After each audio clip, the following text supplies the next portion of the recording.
अस्सलाम वालेकुम व्यूवर्स, कैसे हैं आप सब। उम्मीद है सब खैरियत से होंगे। तो आज हम मैनुअल रिसर्च प्रोजेक्ट जो बीएड में हम लोग बनाते हैं उसके हवाले से बात करेंगे। तो आज हम क्वेश्चन नंबर 5, 6 और 7 के हवाले से देखेंगे कि उनको किस तरह से सॉल्व किया जाता है और उसमें क्या क्या बात पूछी गई। लेसन को स्टार्ट करने से पहले मैं आप लोगों से कहूँगी कि अगर आप मेरे चैनल पर नए हैं तो मेरे चैनल को सब्सक्राइब कर दें और साथ में लगे बेल आइकन को प्रेस कर दें ताकि नई आने वाली वीडियोस का नोटिफिकेशन आपको मिलता रहे। और वीडियोस अच्छी लगे तो वीडियोस को लाइक कर दिया करें। तो चलते हैं अपने लेसन को स्टार्ट करते हैं। क्वेश्चन नंबर 5 क्या है हमारे पास। What did you want to achieve in this research project. और मेरा जो टॉपिक था और थीम था वो था रिस्पॉन्सिबिलिटी। तो रिस्पॉन्सिबिलिटी और अपने टॉपिक और अपने थीम को जो है वो ध्यान में रखते हुए ही अपने प्रोजेक्ट्स के क्वेश्चंस का आंसर लिखना होता है। तो जो आपका टॉपिक है या जो आपका थीम है उसी से रिलेटेड आपने अपने क्वेश्चंस को हल करना है। तो ये मैंने रिस्पॉन्सिबिलिटी पे बनाया हुआ है। तो रिस्पॉन्सिबिलिटी के हवाले से ही मैंने इसमें ऑब्जेक्टिव्स ऐड किए हैं अपने इस क्वेश्चन के आंसर में। ये आप यहाँ से देख सकते हैं इसको। ऑब्जेक्टिव्स के अलावा मैंने यहाँ पे क्वेश्चंस का इस्तेमाल किया है। तो यहाँ मैंने कुछ मुख्तलिफ क्वेश्चंस पूछे हैं और इन क्वेश्चंस के ज़रिए जो स्टूडेंट्स में रिस्पॉन्सिबिलिटी है उसको डेवलप करने की कोशिश की है। तो ये भी आप इधर से देख सकते हैं इसको। उसके बाद क्वेश्चन नंबर 6 आ जाता है। Who were the participants in your project. Give details of the individual or groups who were focused in this project. For example, the early grade students whose handwriting in Urdu was not good, or students of class 8 who did not have good communication skills. तो इस question में पूछा गया है कि कौन कौन से पार्टिसिपेंट्स आपके प्रोजेक्ट्स में शामिल हैं और उनको ग्रुप्स में बताएं या इंडिविजुअल के तौर पर बताएं। तो इसमें जो जो पार्टिसिपेंट्स आपके प्रोजेक्ट में शामिल हैं या रिसर्च में शामिल हैं उनके हवाले से आपने लिखना है। सबसे पहले तो आपने स्टूडेंट्स के हवाले से बताना है कि कितने % स्टूडेंट्स क्लास में जो है वो अटेंटिव हैं, या कितने % स्टूडेंट्स पॉजिटिव रिज़ल्ट दे रहे हैं, या कितने % स्टूडेंट्स हैं जो एवरेज में हैं। ठीक है, इस तरह से आपने इस क्वेश्चन को सॉल्व करना है। और याद रखना है कि आपने जो भी लिखना है वो अपने जो है आपका थीम या आपका टॉपिक उससे रिलेटेड ही होना चाहिए। तो नेक्स्ट क्वेश्चन नंबर 7 आ जाता है। How did you try to solve the problem. आपने किस तरह से अपनी प्रॉब्लम्स को, रिस्पॉन्सिबिलिटी को डेवलप करने में जो भी हर्डल्स आ रही थी उनको किस तरह से आपने जो है उसको सॉल्व किया है। उसके लिए आपने क्या किया है। Narrate the process step wise procedure of intervention and data collection। ठीक है, सबसे पहले आपने एक्शन रिसर्च के बारे में बताना है कि आपकी रिसर्च क्या थी, किस हवाले से थी और उसमें आपने क्या क्या ऐड किया या किस तरह से आपने उसको जो है एक्शन करने के लिए क्या क्या प्लान किया। ठीक है, इसमें ये आप ऐड कर सकते हैं। उसके बाद आ जाता है रिसर्च डिज़ाइन। डिज़ाइन में आपने बताना है कि आपने किस तरह से अपनी प्रॉब्लम को सॉल्व करने के लिए कौन सी एक्टिविटीज़ का इस्तेमाल किया।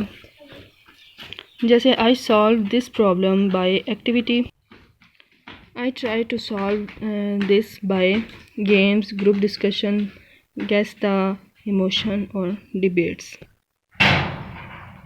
सबसे पहले यहाँ स्टूडेंट्स में रिस्पॉन्सिबिलिटी को डेवलप करने के लिए गेम्स का इस्तेमाल किया गया। यानी for developing responsibility I conduct a cricket match at GGHS।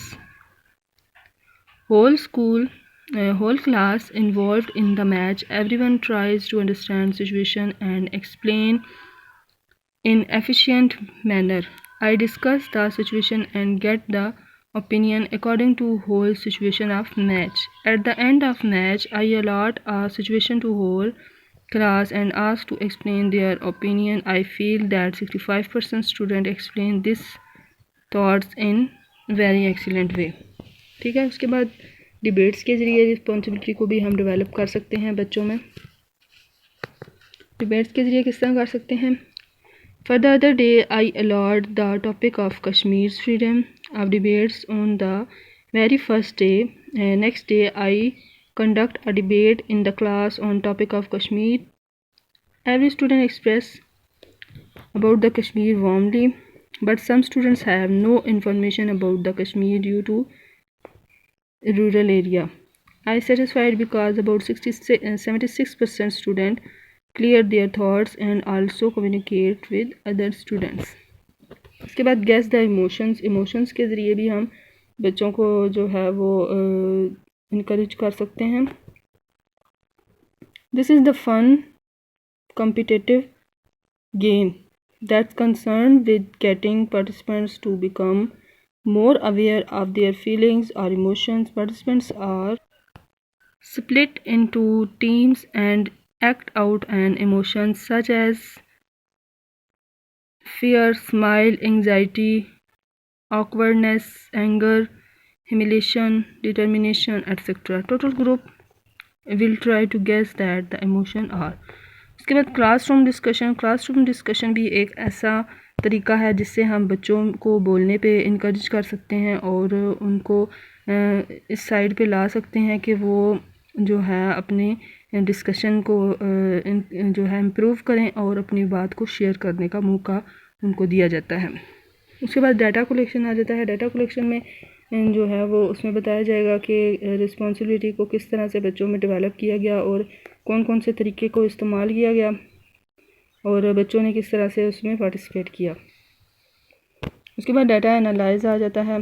Data analysis में क्या होगा, I want to achieve 100% result, so I divided whole class in groups and asked them to discuss on classroom duties about 2 minutes. Then I called one by one and asked them to clear their discussion and perform their duties. I assigned some duties of the students and students performed it very well. 95% students were performed it clearly and satisfied to with it. तो ये था मेरा topic आज का जो मैंने आप लोगों को manual research project question number 5, 6 और 7 को लिखना सिखाया है. और जो जिनका टॉपिक रिस्पॉन्सिबिलिटी है या जिनका सब थीम या थीम है enhancing responsibility among grade 5 students assigning duties, तो अगर आप लोगों का ये टॉपिक है या थीम है तो आप इसको एज इट इज़ इसी तरह से लिख सकते हैं, क्योंकि ये वीडियो है ही रिस्पॉन्सिबिलिटी टॉपिक पे बनाई गई है, क्योंकि मेरा थीम और टॉपिक यही था. और आप इसको यहाँ से कॉपी कर सकते हैं. तो इसके अलावा अगर आपका जो है टॉपिक या थीम इससे हट के है तो आप अपने थीम या टॉपिक के अकॉर्डिंगली ही अपने क्वेश्चंस को हल करिएगा. और वीडियोज़ अच्छी लगें तो लाइक कर दें, चैनल को सब्सक्राइब कर दें. शुक्रिया.